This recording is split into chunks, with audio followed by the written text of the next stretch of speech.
उत्तर वैदिक काल 1000 से 600 ईसा पूर्व। सब्सक्राइब कीजिए हमारे चैनल को और बेल आइकॉन को दबाइए हमारी लेटेस्ट वीडियो सबसे पहले देखने के लिए। उत्तर वैदिक काल के दौरान 1000 से 600 ईसा पूर्व आर्यों का यमुना, गंगा और साध नीरा जैसे सिंचित उपजाऊ मैदानों पर पूर्ण नियंत्रण था।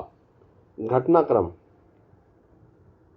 1500 ईसा पूर्व और 600 ईसा पूर्व की अवधि प्रारंभिक वैदिक काल और उत्तर वैदिक काल के रूप में विभाजित थी। वैदिक काल 1500 ईसा पूर्व से 1000 ईसा पूर्व, इस अवधि के दौरान ही आर्य भारत पर आक्रमण करने वाले थे। उत्तर वैदिक काल 1000 ईसा पूर्व से 600 ईसा पूर्व। विशेषताएं।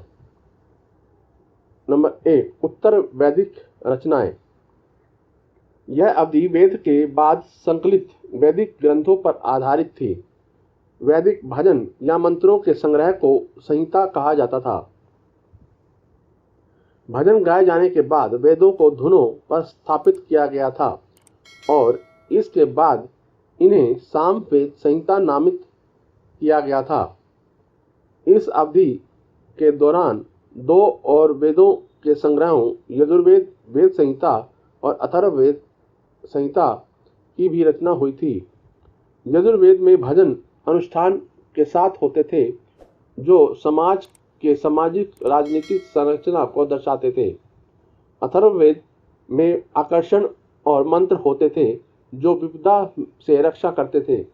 ये गैर आर्यों के विश्वासों और प्रथाओं को प्रतिबिंबित करते थे। संहिताओं के बाद ग्रंथों की एक श्रृंखला आई थी जिसे ब्राह्मण कहा जाता था, जिन्होंने अनुष्ठानों के सामाजिक और धार्मिक पहलुओं के बारे में विस्तृत जानकारी दी थी। नंबर 2, भूरे रंगीन बर्तन।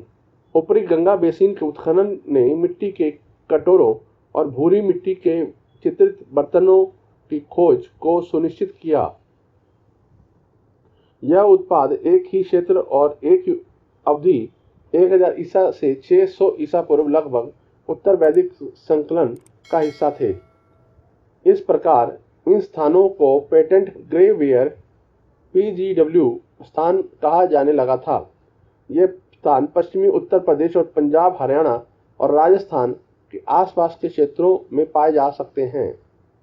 नंबर 3, लौह चरण संस्कृति। 1000 ईसा पूर्व के आसपास पाकिस्तान और बलूचिस्तान में मिट्टी के अंदर बहुत लौह भंडार पाया गया था। 800 ईसा पूर्व के आसपास उत्तर प्रदेश में लौह का उपयोग तीर कमान और बर्छी भाला जैसे हथियार बनाने के लिए किया जाता था। उत्तर वैदिक ग्रंथों में लोहे के लिए श्यामा या कृष्णा आयास शब्दों का प्रयोग किया जाता था। हालांकि कृषि साधारण होती थी लेकिन यह व्यापक होती थी और उत्तर वैदिक काल में चावल और गेहूं की व्यापकता में वृद्धि हुई थी।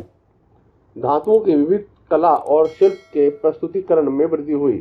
धातु गलाने वाले सिमुलेटर, लोहे और तांबे के कारीगर तथा बढ़ई जैसे व्यवसाय अस्तित्व में आए थे।